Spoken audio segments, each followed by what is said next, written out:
Hello, friends and backers and SpaceVenture fans. This is Ken Allen, your music pal. And today I'm going to show you how I do some sound design for a sequence that was recently released by the SpaceVenture development team. And you may have seen it. It was in an update for SpaceVenture, and it was the explosion scene of this great big space station right there, that guy. And it was released without really much commentary or much fanfare. Just here's what this sounds like. I'm going to show you how I designed the sound for that particular sequence. It's about 15 seconds long, a little over 14. And here's the clip that Mark Crow just put in my Dropbox without any kind of announcement, and I saw it come through. If you have Dropbox, you'll notice that you have notifications that come through letting you know that something's arrived. Well, this arrived, and I went, oh, explosion, let's take a look. And I looked at this, and this is pretty much how it arrived, although the early version I had didn't have the escape pod screaming past the camera. But this is pretty much all I got. It's a little more, it's got a little more compression artifacts in this version of the video because this is actually recording of output from Unity, which is playing a movie. So you're recording a movie being recorded, basically. Something along those lines. Anyway, I saw this video and I got very excited. Nothing like an explosion in space to get your juices pumping. But oddly enough, if you were actually in space and you were watching this explosion in real time, this is pretty much all you'd hear. Nada. Except maybe if the shockwave went past your spaceship, you'd probably hear a little bit of rattling of equipment on the inside of your spaceship. But this is more closer to reality than what we've come to expect from our recent sci-fi space films. So I'm going to walk you through the sequence as I see them from the eye of a sound designer, and I'm going to point out things that I notice. There are lights that flash on this spaceship, but of course lights don't make noise. This is not moving, so I'm not going to worry about providing sound design for that. And it probably wouldn't make much noise anyway, and it would get lost in the explosion part of the sound effect. So we're just going to focus on the different parts of the explosion that will be produced through our sound design. So as you can see, we got a small explosion beginning back here in the back of the ship. We've got another one starting up over here midship, kind of camera left. That one's bigger. Then we zoom out, and we have an extreme long distance shot. We see another explosion kind of beginning over here, and then we see the beginnings of something I call the warp core breach. We've got this ring of plasma, this explosion, and as it comes outward, it kind of kickstarts itself as it comes towards the screen, and the blinding flash of light and the plasma ring screeching past the camera. And then here comes Ace's escape pod. Very cool sequence right there. That's actually in-game model. That's not recorded as part of the movie. So when you see the sequence in the game, you'll see the full quality video, high definition, without the compression artifacts. And this is an actual 3D model that is moving past the camera in the game. Of course, this is a stand-in because you can see the low-res polygons. It was something to do. It was something to use as a proof of concept that we could actually show a 3D model playing against a QuickTime movie in the background. So the escape pod is screaming by the camera, and now we start to see the explosion do an implosion, kind of a reverse on itself.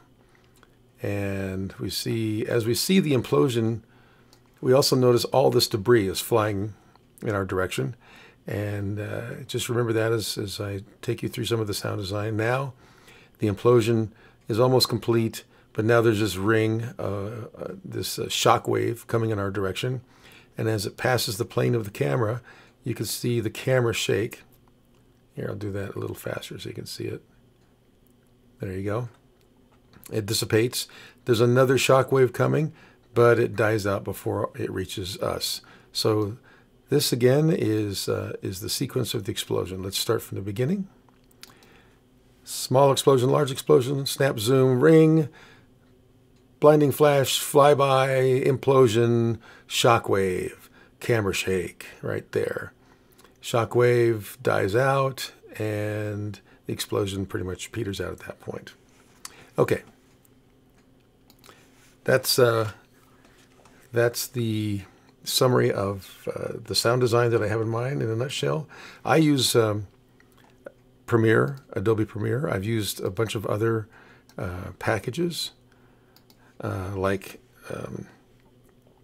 Sony Vegas, which I think is really fine, especially for the price. And I've also used the Mac Final Cut OS X Pro. It's a fine piece of software, but to me, I started using this back in the mid-90s, and I'm used to the interface. I like a lot of the options that it has to offer, especially that it interfaces with After Effects. So this is a Premiere Pro. As you can see, I've taken the movie with no audio soundtrack. In fact, I'm going to mute this so that no trace audio from any possible artifacting creeps into our mix.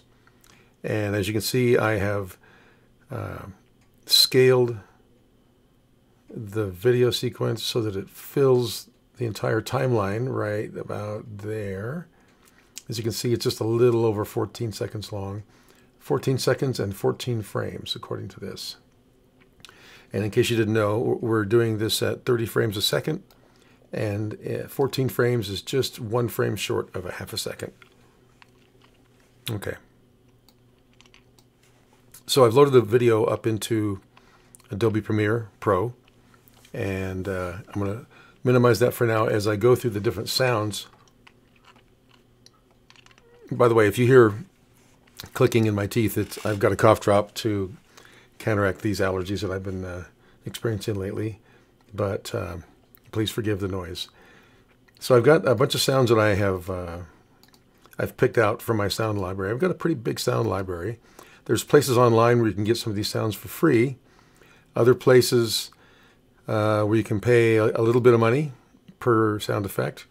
I also have years and years of accumulated sound effect libraries, CDs, that I've ripped the CDs and the DVDs onto my hard drive and have used a search tool from Sound Ideas and other vendors to find the sound effects that I wanted to use for this sequence. So I've got them all queued up here, and the first one I'm going to show you is the explosion in the distance. And as you recall, there is this moment right there, explosion in the distance.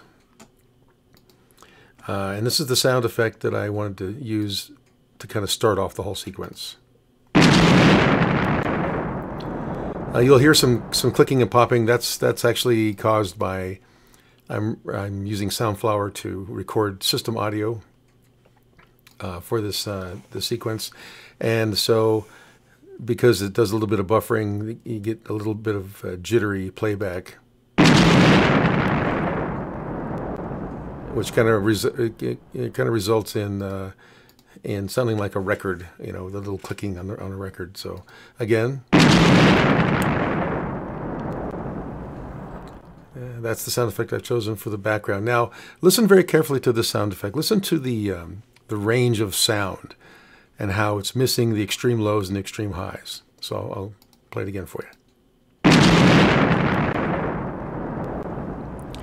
Now, back in the early television days and movies made prior to the 60s, sound had to be able to be played in fairly inexpensive audio equipment, and especially for the TVs in the 60s and 70s. They had small speakers. They couldn't handle a lot of low end or a lot of high end. So sounds like this were put through a bandpass filter to knock off the extreme highs and the extreme lows. And so you get an explosion that sounds very much like something from 60s TV. Not too bad. Not a bad compromise for what it was and what it had to accomplish. But I thought I would use this one that has the highs and lows cut out to make it sound like it's further away. And this is why I chose it for the explosion that occurs in the back of the exploding space station. Okay, so that's my first choice for the first explosion. The next explosion I wanted to play for you is one I actually created from scratch from other sound effects that are in my library. Here is, I'm using, as you can see, Audacity, that's it right there. And it does a fine job. You know, I've used SoundForge when I had Windows. When I switched over to Mac, I got SoundForge again, but I found that it was not as a robust editing environment as it was for the Windows. SoundForge is free, and it's actually quite good, especially with all the different plugins that are available for the different kind of effects that you would want to use. And it's just fine for sound design for my purposes. If I ever got into a project that required a bit more quality and a bit more standardization as far as file formats, I'd probably switch over to Pro Tools. Okay, so here is all the tracks that I'm going to be using for this sound effect. Let me.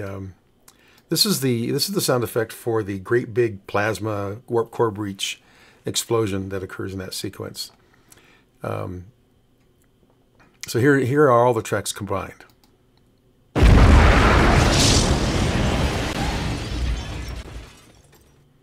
Okay, let's go through and deconstruct this little by little. This is the initial explosion that occurs when the warp core breach takes place. Not a bad explosion. It's got a lot of high end, a lot of low end. It's got good fidelity when you're not playing it through Soundflower, but that's a different story. Here is a secondary explosion that happens, as you can see, about 1.5 seconds into the sequence. And this is actually the sound that I chose for the plasma ball streaming past you. I think that's what I used it for. Let's listen to this one.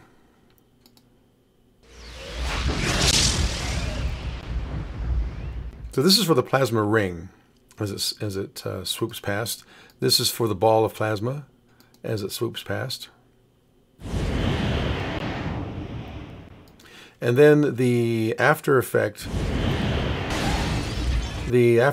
of the whole explosion comes on this bottom track, where it's actually the sound of a dumpster being emptied and it's full of glass and all of the debris that's falling out. That's this sound.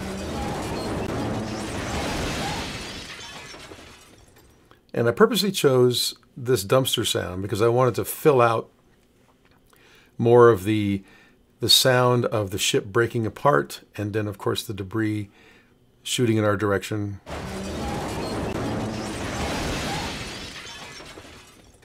And at the end, you can hear the little glass tinkles. That's for the debris that's coming towards the camera. But listen to the sound again.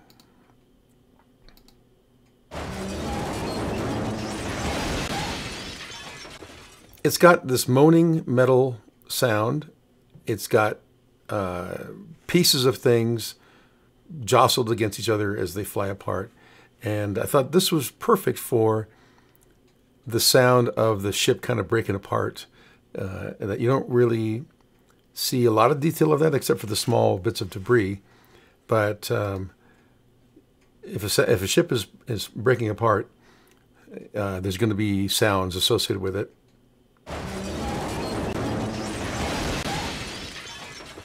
And that's the sound I chose for that part of the sequence. So let's play the whole thing without any muting.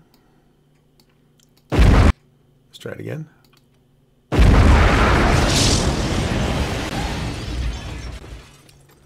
Not too bad. Not too bad. Okay. Now, there are parts of this sequence where there are shock waves that are screaming by, and that was the sound effect for those two pieces, the plasma ball and the plasma ring. And I'll get to the sound effect of the Ace escape pod flyby.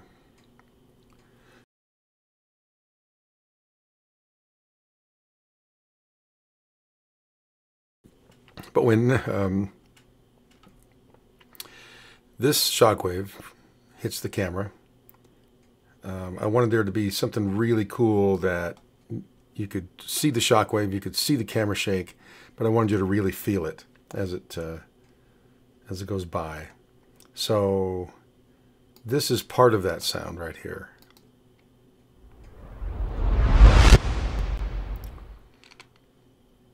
And actually, that's not part of that sound sequence. That's for the implosion. So let's go back. The implosion is right here. I'll start playing this sound when the implosion takes place. Okay. And that's for this thing, and then it suddenly disappears. That's the implosion part of the sound effect. Okay. The next one is I think this is the one I used for the shockwave passing by the camera. Oh, that's what one of the bugs in Odyssey is, that it will sometimes play noise when there is nothing to play. So I will insert some silence at the beginning of that sample. Rewind, and here we go.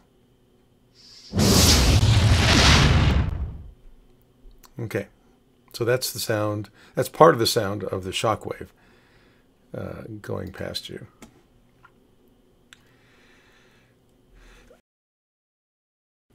Let's see. The other part of that is I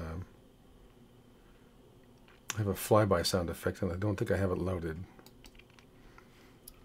But while I look for it, I'm going to show you the sound effect that I chose for the Ace escape pod flying by us right here. And I wanted there to be kind of a wink and a nod that if you're a watcher of Futurama and you see small single crafts flying by, they pay a little tribute to the Jetsons. And I thought I would do the same thing. I thought I would put this sound effect in place as this spaceship flies past the camera. Yeah, you'll hear that sound effect too. Okay. And then let me find the other flyby sound that I wanted you guys to see.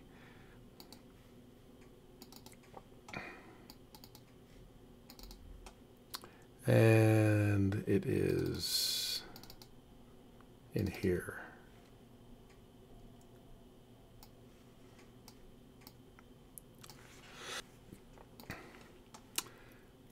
Flare by.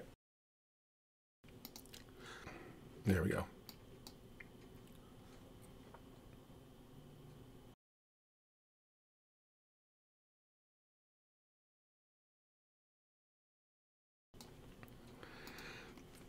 Okay, so for the shockwave, I wanted to have it kind of in stereo, and for it to feel like it was coming past your left ear first and your right ear second. I think that's how I've got it set up here. Just the opposite. I have the right ear first and then the left ear, as if the shockwave is moving across an area of space where we can actually hear the difference of where its placement is in the sound field. So let's go back and play it again. And that's going to be when this shockwave goes by the camera, just like that. Okay. So now we're going to go into Premiere Pro, and I'm going to load all these sound effects and align them so you can see how I did it. Okay.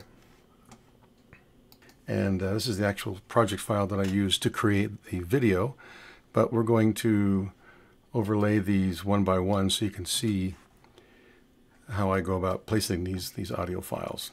First thing I want to add is the distant explosion, which is this one here. And before I make it audible, I want to find the place. Look up here now. I want to find the place in the video where the explosion begins. Let's zoom in here a little bit so we can see frame by frame what's going on. And right about frame number 10 is where that explosion starts. So let's bring this file over to line up with that. And also I'm going to reduce the audio. This line down the middle of the waveform is the volume. It's 0 dB right now, full volume. But I'm going to reduce it down to -3, I think would be good for this one. All right, so let's roll this back to the beginning and see what we get. Okay, so that actually lines up pretty good. Let's look at it one more time. Okay, so I'm pretty happy with that placement. And I'm going to move it down to one of the other tracks. Actually, I've already got it in place here for track number 3. So I've got the volume reduced. I've got it placed on the right frame. And let's look at it one more time. Okay, that works good. All right, so we'll leave that one right there. And then we have explosion number 2, which begins right about frame, let's see here, frame number 18, it looks like.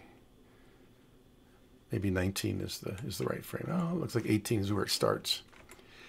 So I want to use the larger explosion sound for that, and this is this custom one that I created by overlaying 2 audio sources and mixing them together into a single waveform. So let's see if we can synchronize how that works. Okay, it might be off by a little bit here.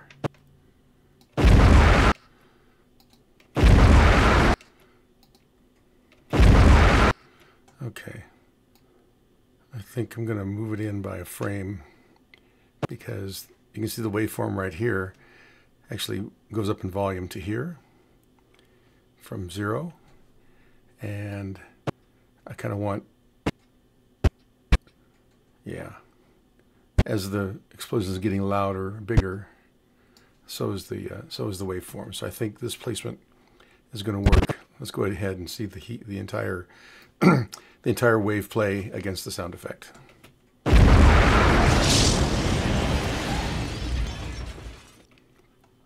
Okay, so as you could see, there's that debris that's flying out towards us, and the sound effect of the dumpster is dumping its load and glass tinkling around does a good job. The part of the sound effect that has the plasma ball and ring.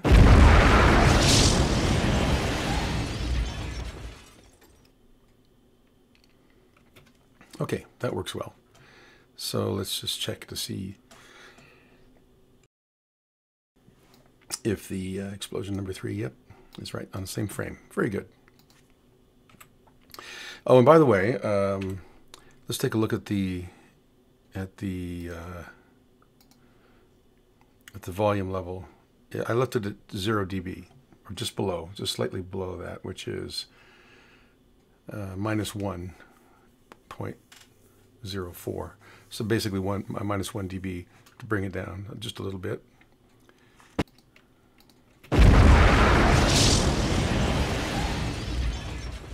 Yeah, that works. Okay, very good. Okay, next up, we're going to bring in the punchy impact of the explosion. It's kind of the initial punch.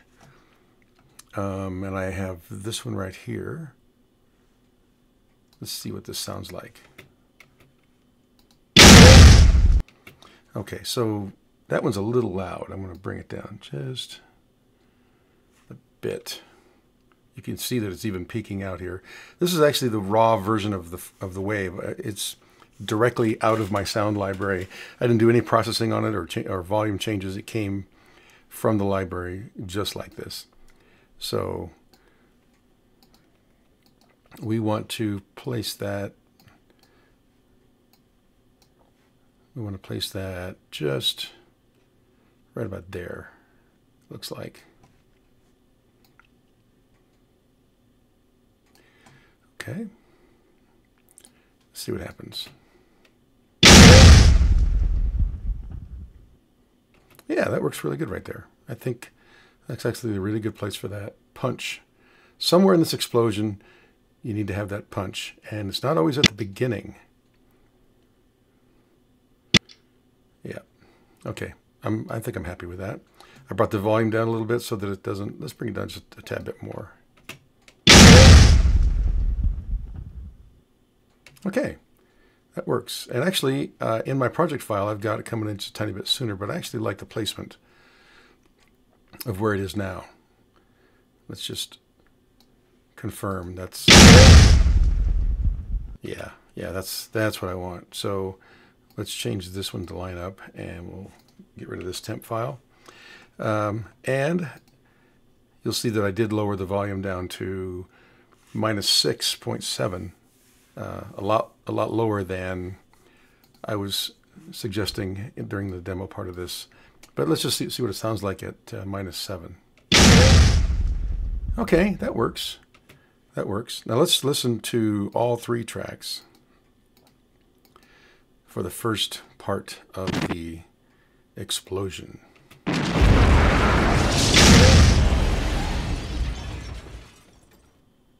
Okay, great. I'm happy with that.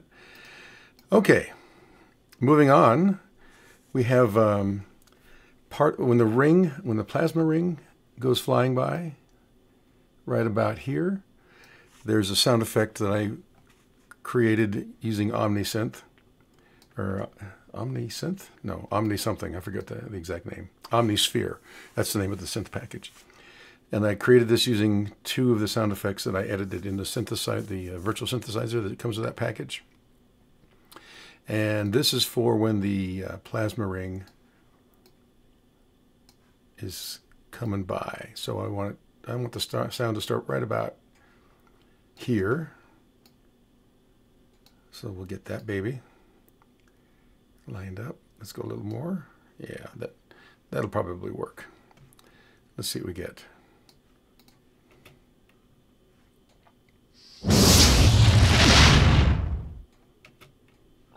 Okay. Now, you're going to be hearing this in mono because the video capture software I have, Screencast-O-Matic, doesn't record in stereo. So you won't be hearing the left and right channels. But it still sounds okay in a mono track. Okay.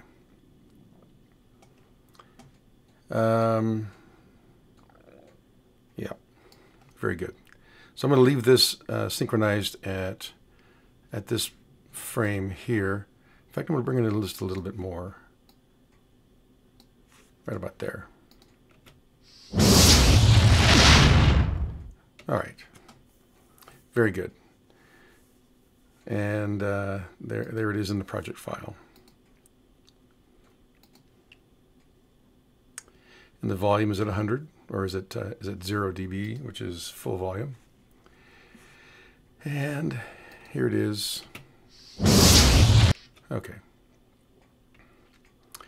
Coming up next, I want to bring out the fireball effect for this part of the explosion, the blinding light. Let's see where we are with this.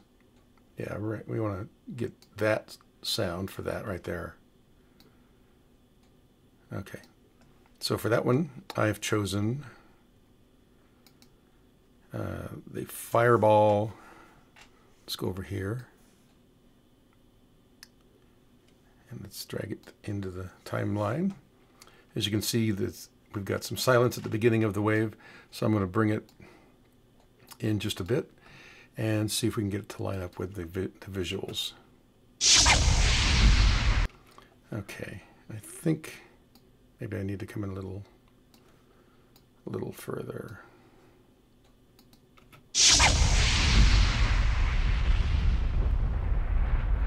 Okay.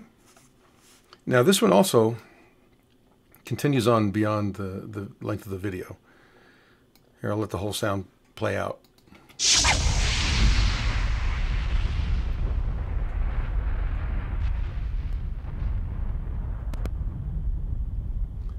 Again, those clicking sounds is an artifact of Soundflower audio capturing package that I'm using.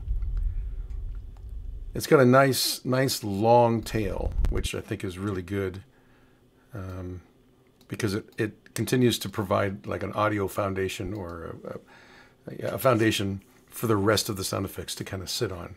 So I'm going to reduce the size of this. I'm going to use the razor to cut, and then we will hit delete.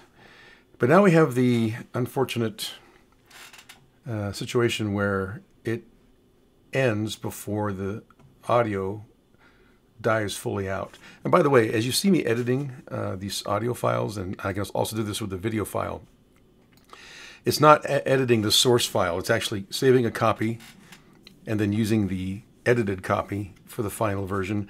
These source files will still be preserved intact in my sound library. So this is what they call non-destructive editing, where the source material is preserved and you're editing copies of it.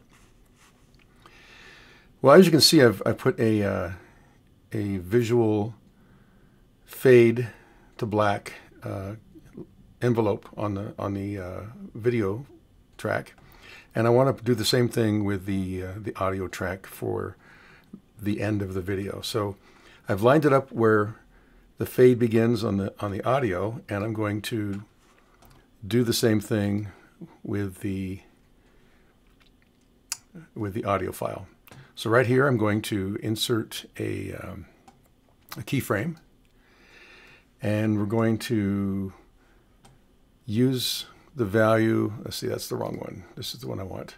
I'm going to use the value 0 dB. That's full volume, and then I'm going to move my slider to the end of the file and add another keyframe right here, and I'm going to make it be full silence, which there should be a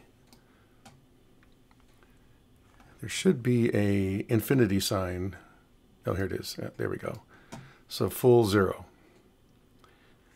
full silence. And as you can see here, it drew the way for me. Here's the keyframe, the first keyframe. Here's the second keyframe. And it starts at the same place that the visual fade happens on the video track. So let's see how that works. Yeah, that works. Now I've got it fading over the course of about a half a second. As you can see, it starts at 1 frame before. Let me see where that is exactly. It's at just 1 frame before 14 seconds. So it's 13 seconds and 29 frames, or 14 frames. And yeah, it's right here at, actually a little bit, there we go. There's the keyframe for the audio. Starts out at just short of 14 seconds. And I have it fade completely out by the time a half a second has gone by. I've seen other editors add longer fades.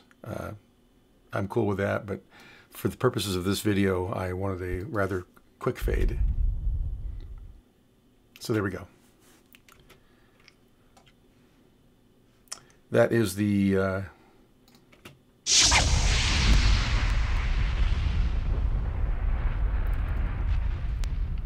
swishing fireball sound. Okay. And let's just look back at our project file. Next, I want to add part of the shockwave.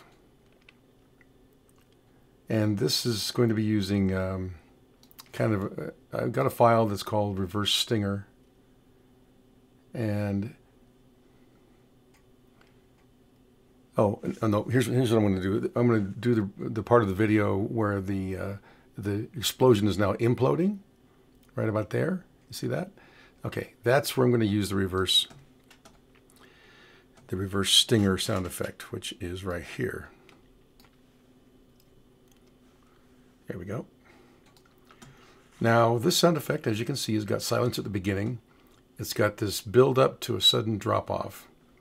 And what I want to do is I want to time this so that just as the implosion is starting to accelerate, maybe right about here, is where I want the top of the volume from this sound effect to kind of kick in. So let's see how this alignment works.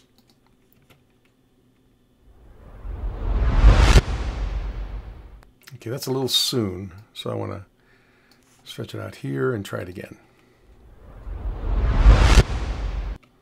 Still a little soon. Let's bring it even further.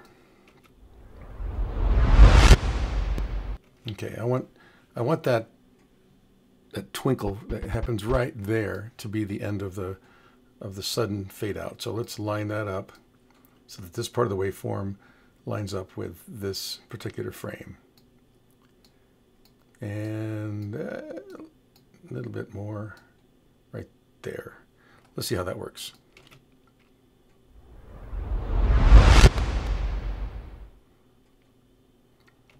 It's still a little off. Let's go back and try it. Well, a little bit more here.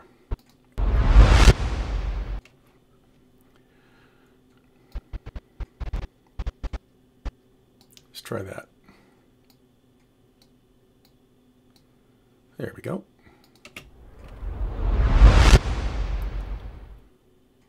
Okay, I think I like that. I think I like that. And let's also just reduce the volume by 1.5 decibels. Right about there.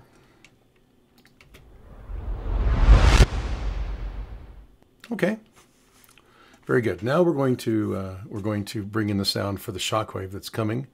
As you can see, it's already started coming towards the camera, and I want the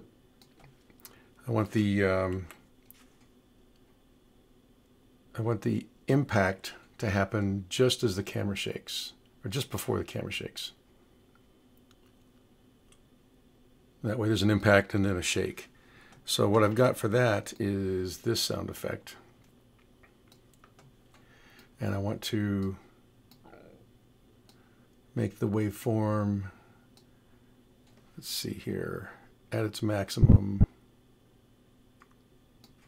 Let's turn this off for a second. Just as the camera shakes, that's where I want the top of the waveform. So let's line this up. Zoom in a little more here.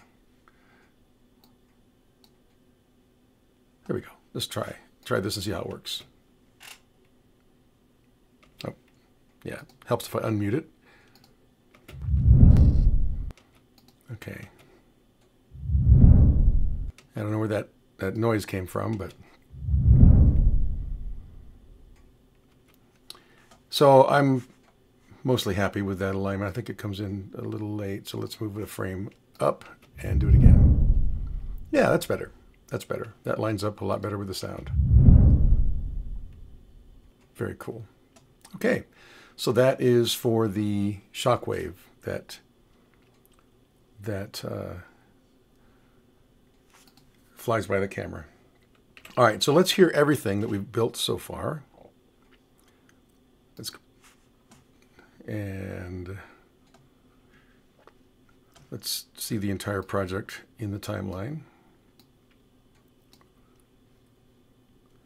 Okay, so let's turn on all of the tracks that we have synchronized so far. All right, and these are the sounds that I used for the video that was released. But there was one extra element in the video that I didn't see when I was creating the sound effects, and I'll tell you about that in a second. But let's do a dry run, see how it looks.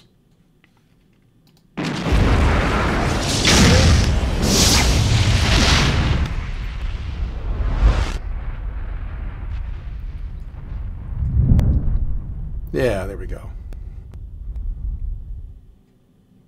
All right, fades out. Very good.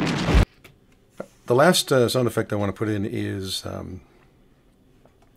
of the escape pod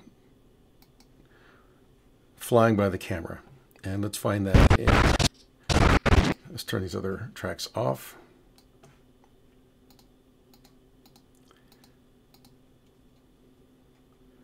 That looks good. Those of you who've ever seen Futurama will know that Futurama kind of pays tribute to the Jetsons with the sound effects of the vehicles that are used in the show. And I wanted to do the same thing. So here is Ace's escape pod. Now what's really happening here is this is being recorded out of Unity, as you can see from the menu at the top of the screen. And this is a movie. So what we're recording here is a movie of a movie. That's why you're seeing compression in this video, compression artifacts. But this is an actual 3D model that is placed back behind the movie as its starting point. And if you've worked with Unity 3D, you know how this works. It flies through the screen towards the camera, the 3D model does, and there it is at its full glory in the screen. So right about there is where I want to put the height of that Jetsons sound effect. And here it is here. I want the top of this, the peak of this volume, to be at the same point where the escape pod is closest. Right about there is the closest. Closest to the camera. And let's see how that looks. Let's move it out a frame or two.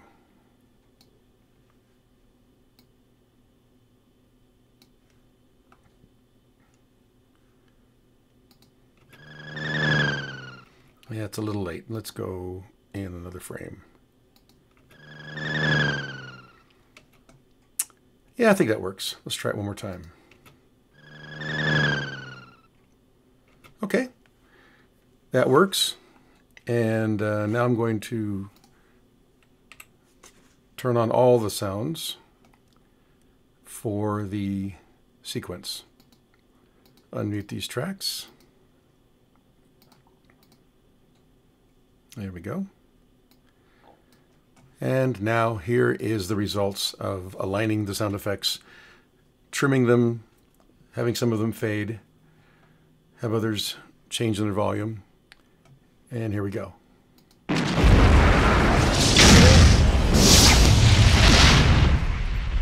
Oh, we missed the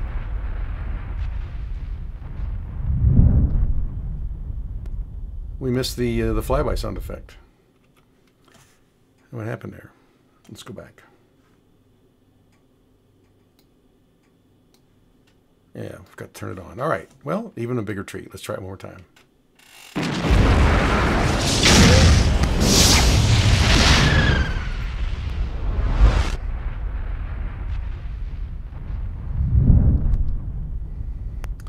And there we have it. That's the sound design that I went through to create the sequence of audio for the explosion of the big space station for SpaceVenture. Thank you lots. I appreciate you taking the time to watch this video, and I hope you enjoyed it and that you found it informative and educational. Mahalo.